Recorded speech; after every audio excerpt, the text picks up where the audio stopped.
ketutup jamnya sih nggak apa-apa. Oh enggak ya? Oh lah ini bisa bagus. View-nya udah cukup Pak? Cukup. Ya dimaksimalkan yang ada cukup kok.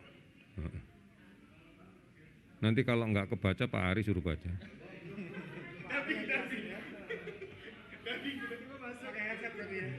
Kan masker, pakai masker jadi mulutnya nggak kelihatan. Yang muncul berdiri aja kita udah baca di sini. Boleh juga kayak itu Pak. Iya.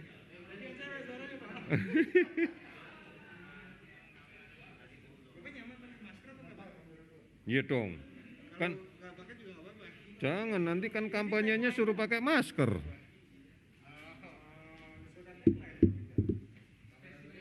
Boleh sih nggak pakai masker tapi saya ngadepnya ke sini. Saya ngomongnya ngadep ke sini.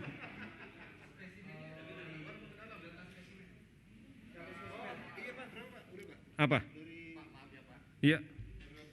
Kenapa? Belum dapat gimana? Spesimen? 14353. Atau ininya yang terlalu udah 14 Iya. Kemenkes banyak. Iya, Kemenkes banyak Pak. Apa? Apa sih itu? Poin 3. APD. Pusat krisis pusat kesehatan itu. APD itu sudah APD. terkirim 392.700 sudah ada sih. 92700. Dari pusat krisis. Ya.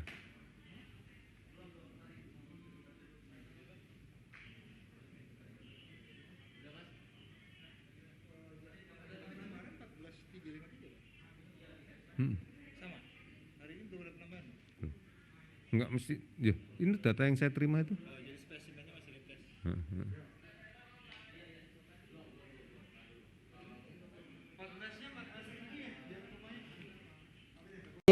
Bagaimana kalau seandainya melakukan kegiatan di luar rumah ataupun beraktivitas harus mengenakan masker, saudara.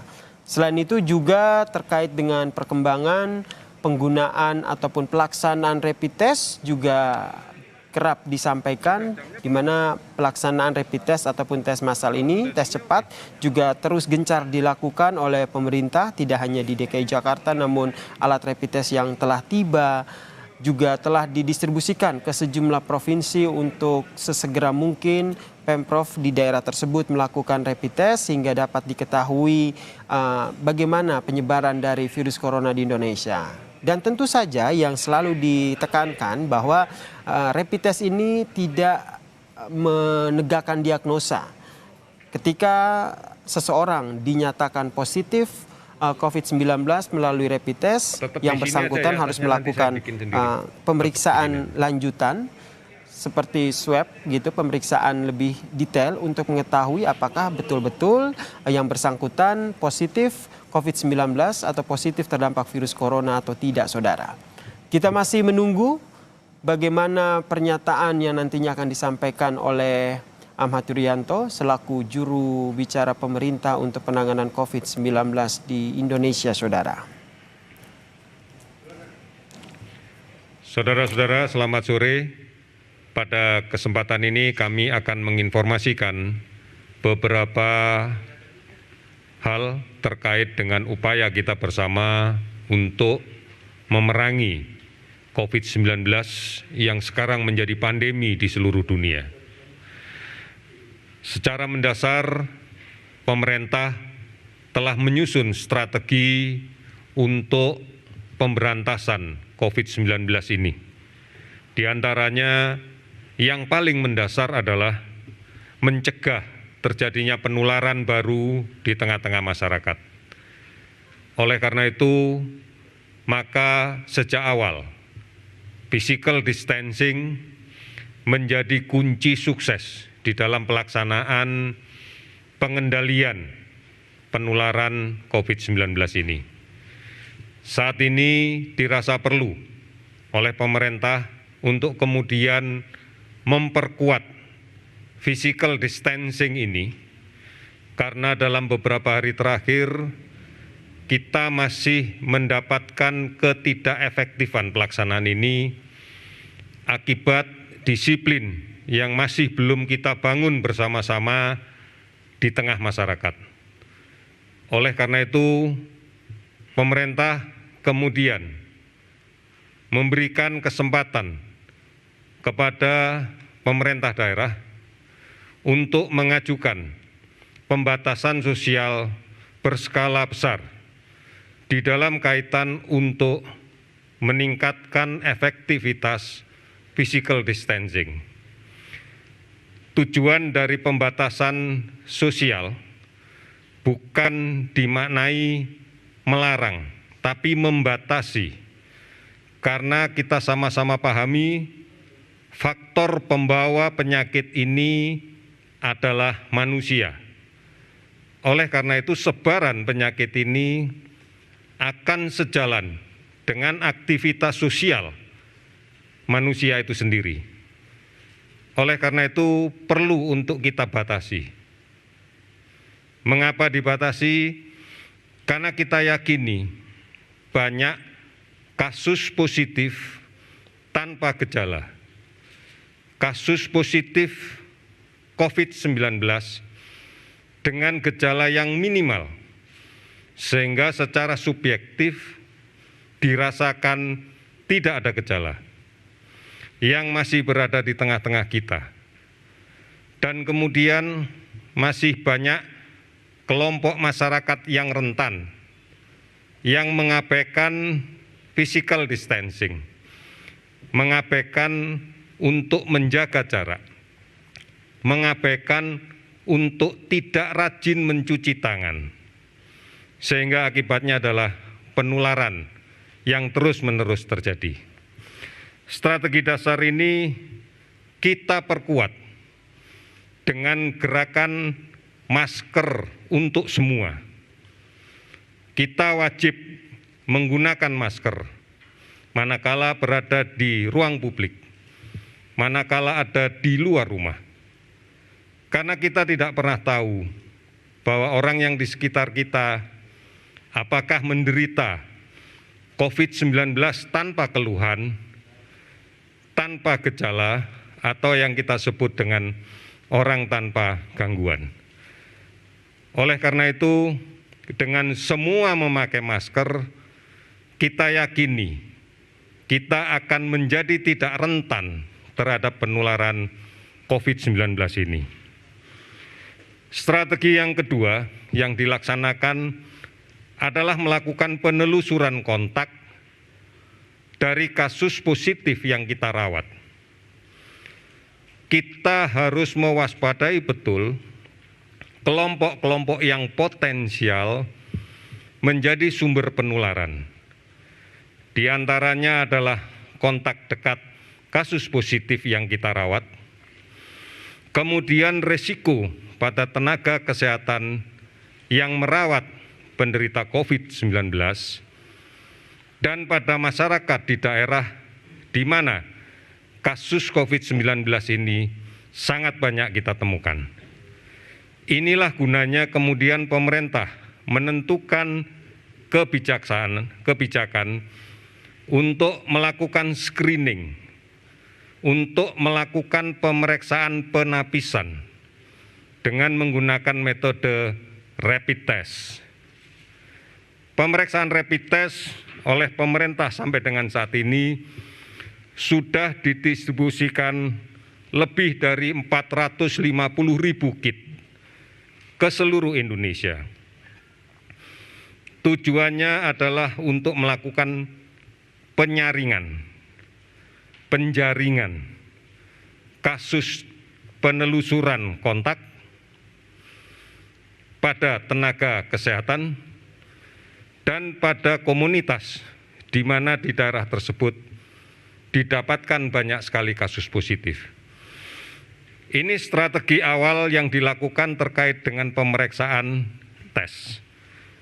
Selanjutnya, kebijakan yang ketiga adalah mengedukasi dan menyiapkan secara mandiri pada sebagian hasil kontak tracing yang menunjukkan hasil tes positif dari rapid test atau negatif namun memiliki gejala untuk melakukan isolasi secara mandiri. Isolasi ini bisa dilaksanakan secara tersendiri atau dilaksanakan secara kelompok seperti yang diinisiasi oleh berbagai kelompok masyarakat kita. Upaya ini adalah upaya yang positif, yang patut diapresiasi, sehingga saudara-saudara kita yang melaksanakan isolasi bisa melaksanakan dengan baik, tanpa ada stigmatisasi dan tanpa ada upaya untuk mengucilkan mereka. Namun kewajiban bersama untuk membantu agar mereka bisa melaksanakan isolasi dengan baik. Dari kelompok inilah kemudian apabila pemeriksaannya kemudian diulang dan didapatkan positif atau keluhan klinis semakin memberat, baru kita laksanakan pemeriksaan antigen dengan metode PCR. Sampai dengan hari ini kita sudah melaksanakan pemeriksaan lebih dari 15.000. Ketersediaan reagen untuk PCR sudah ada sampai dengan 200.000. Tes PCR kita adalah tes untuk menegakkan diagnosa dari mekanisme screening yang terarah. Oleh karena itu, kita tidak akan melakukan screening dengan PCR. Screening yang kita lakukan adalah dengan rapid test. Di samping juga melalui tracing dan analisis resiko kontak yang cukup tinggi.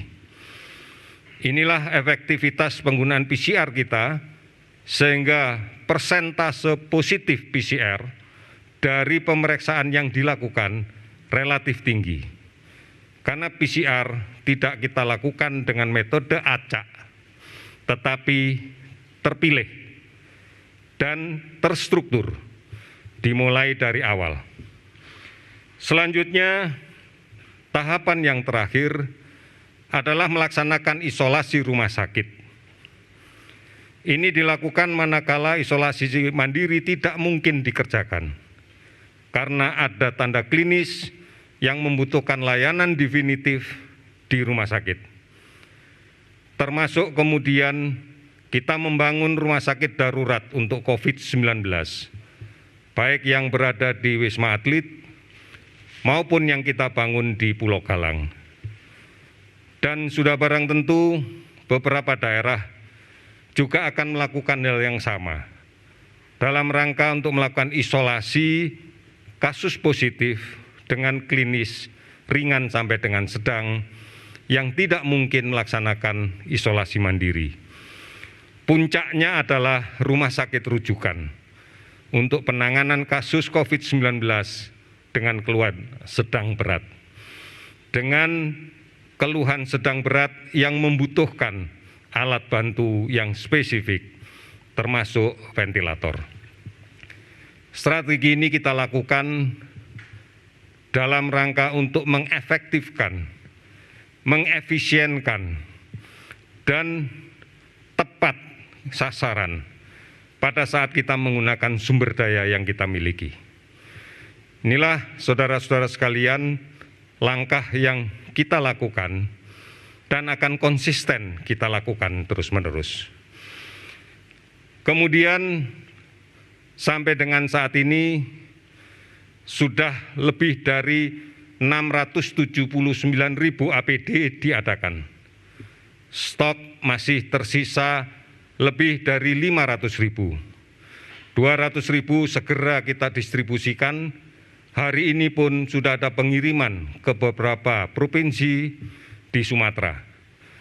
Kita berharap ini akan membantu para petugas kesehatan agar bisa lebih profesional, lebih aman, lebih tenang memberikan layanan. Hampir 18.000 relawan medis dan non-medis telah mendaftar. Ini bukti kepedulian yang luar biasa dari segenap bangsa kita. Bahkan sudah lebih dari 83 miliar rupiah telah diterima yang merupakan partisipasi dari seluruh masyarakat Indonesia, termasuk warga diaspora ataupun warga negara Indonesia yang berada di luar negeri. Namun sekali lagi, ujung tombak masalah ini adalah di tengah-tengah masyarakat sekalian. Seperti yang saya katakan di awal, bagaimana pondasi untuk mencegah penularan ini diperkuat, sehingga hal-hal yang harus selalu dilakukan adalah pertama, gunakan masker kain, masker bedah, masker N95 hanya untuk petugas. Cuci tangan pakai sabun dan air yang mengalir. Hindari kerumunan. Pembatasan sosial berskala besar akan melakukan itu. Kemudian jaga kesehatan diri kita sendiri. Cukup istirahat, asupan gizi yang baik. Ini menjadi awal bagi kita untuk bisa menjaga kesehatan secara keseluruhan. Jangan melakukan perjalanan kemanapun. Keluar rumah hanya apabila diperlukan. Selebihnya lebih baik berada di rumah. Banyak yang bisa dilakukan. Kami mengingatkan saat ini adalah periode pancaroba yang secara klasik ada gambaran peningkatan kasus demam berdarah di daerah. Oleh karena itu mari kita cegah, tetap di rumah, berantas sarang nyamuk, ini menjadi sesuatu yang penting. Mudah-mudahan dengan cara yang seperti ini, secara terstruktur dan masif, kita bisa menghentikan rantai penularan COVID-19. Saudara-saudara, yang terakhir akan saya update kembali data kasus konfirmasi positif dari pemeriksaan PCR yang kita dapatkan. Yang pertama, ada 218 kasus baru, sehingga total menjadi 2.956 kasus. Ada 18 kasus yang sudah sembuh, sehingga total menjadi 222 kasus. Dan ada 19 kasus yang meninggal, sehingga total menjadi 240 kasus. Kita ingatkan kembali bersama-sama untuk bisa patuhi dan disiplin. Patuhi dan disiplin cuci tangan pakai sabun dan air yang mengalir. Patuh dan disiplin memakai masker. Patuh dan disiplin menjaga jarak aman. Patuh dan disiplin untuk tetap di rumah dan membersihkan sarang nyamuk. Oleh karena itu, diharapkan tidak melakukan perjalanan kemanapun pada periode saat sekarang ini. Resikonya akan semakin besar. Oleh karena itu, mari kita bisa melindungi diri kita sendiri. Kita bisa melindungi keluarga kita. Kita bisa melindungi lingkungan kita. Kita bisa melindungi orang-orang yang sudah tua, saudara-saudara kita yang di kampung, agar mereka tetap sehat. Kita bisa melindungi seluruh bangsa kita. Karena kita yakin hanya kita dan kita yang pasti bisa melindungi bangsa ini. Sekali lagi, hanya kita dan kita sajalah yang bisa melindungi bangsa ini dalam menghadapi pandemi COVID-19. Kita bisa. Terima kasih, selamat sore.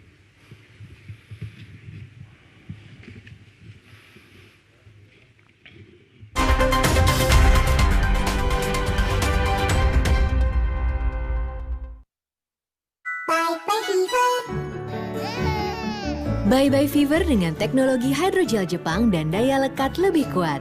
Terpercaya cepat redakan demam, sakit gigi, juga efek cuaca panas. Hisamitsu. Biar tenang, tarik nafas. Nyamanin aja dulu.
Suryanto, ada sejumlah poin yang ia sampaikan terkait dengan update penanggulangan penyebaran virus corona di Indonesia, saudara. Selain mengupdate jumlah yang positif, yang meninggal maupun yang sembuh, ada beberapa poin yang tadi disampaikan terkait dengan mengajak semua pihak untuk memperkuat physical distancing masyarakat karena melihat ternyata masih kurang disiplin masyarakat dalam menerapkan jaga jarak ini sehingga masih banyak pasien ataupun penderita COVID-19 yang terdata, saudara. Selain itu juga ia menyampaikan bagaimana terus melakukan pelaksanaan rapid test ataupun tes cepat yang telah didistribusikan ke sejumlah pihak ataupun sejumlah provinsi dengan beberapa strategi, diantaranya adalah menggalakkan gerakan masker untuk semua, mengajak semua masyarakat untuk mengkampanyekan menggunakan masker saat beraktivitas di luar rumah, kemudian juga melakukan penelusuran kontak bagi mereka yang pernah melakukan kontak dengan positif corona atau positif COVID-19, kemudian edukasi dan juga menghimbau agar masyarakat ini bisa melakukan karantina secara mandiri jika memiliki indikasi terpapar virus corona, saudara. Namun jika karantina mandiri ini tidak bisa dilakukan ataupun ada gejala-gejala klinis yang harus mendapatkan penanganan dari rumah sakit, barulah mereka yang terpapar virus corona ini dipersilakan untuk melakukan perawatan di rumah sakit rujukan untuk penanganan COVID-19 di Indonesia, saudara. Tes PCR terus dilakukan, di mana tes ini untuk menegakkan diagnosa, dan tadi juga disampaikan bahwa terkait dengan APD yang siap didistribusikan kepada seluruh tenaga medis di Indonesia, totalnya lebih dari 600.000 APD yang telah didistribusikan, kemudian ada 200.000 APD yang hari ini rencananya siap didistribusikan kepada seluruh tenaga medis yang ada di Indonesia, dengan harapan mereka bisa lebih aman dan juga tenang dalam membantu pengobatan ataupun perawatan para pasien positif COVID-19 di Indonesia, saudara. Selain itu juga diinformasikan terkait dengan jumlah bantuan yang telah masuk ke gugus tugas COVID-19 di Indonesia, totalnya sekitar 83 miliar rupiah donasi yang memang sudah masuk, dan donasi ini memang telah dikelola kemudian dialokasikan untuk penanganan COVID-19 di Indonesia, saudara.